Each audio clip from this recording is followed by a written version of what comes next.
को जो पैसा मिलने वाला था वो भी नहीं मिला।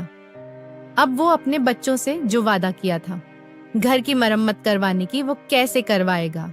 इतना हरिया सोच ही रहा था कि इतने में मौसम बदलने लगी और तेज हवाएं और बादल छाने लगी। एक तो हरिया को काम से भी निकाल दिया और ये बारिश भी उससे खिलवाड़ कर रही है। देखते ही देखते बहुत तेज की बारिश होने लगती है।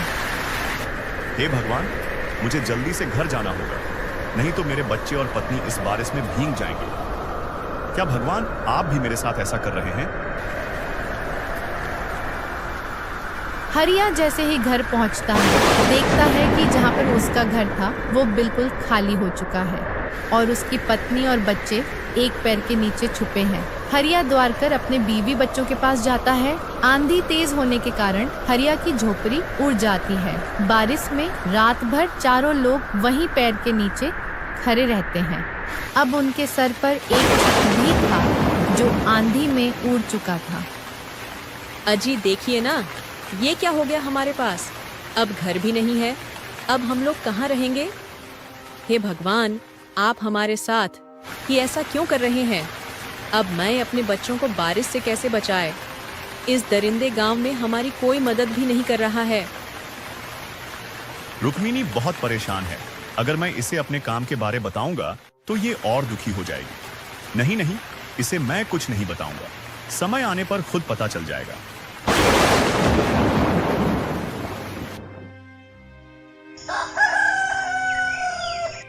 सुबह हो जाती है। रात भर बारिश में खड़े रहते हैं। अब इनके पास रहने का कोई ठिकाना नहीं था। ये लोग गांव के चबूतरे पर ही जाकर बैठ जाते हैं। इधर पीछे से भोला सब देख रहा था उसे। हरिया पर बहुत माया आने लगा था और वह यह तय किया कि आज मेरी खामोशी की वजह से हरिया को ये सब झेलना पड़ रहा है। अगर मैंने उस दिन सेठ को सारी सच्चाई बता दी होती तो हरिया को आज ये दिन ना देखना पड़ता।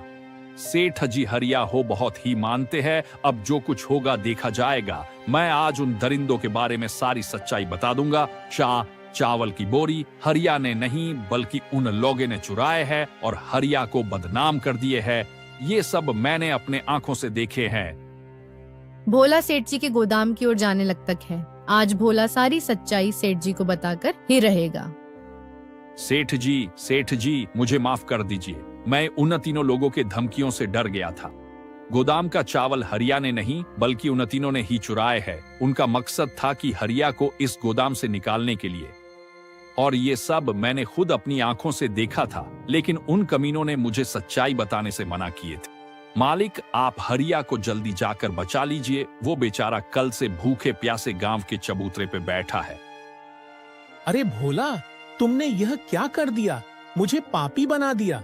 चलो जल्दी। हरिया बेचारा यही सोच रहा होगा कि मालिक मुझ पर विश्वास नहीं किए।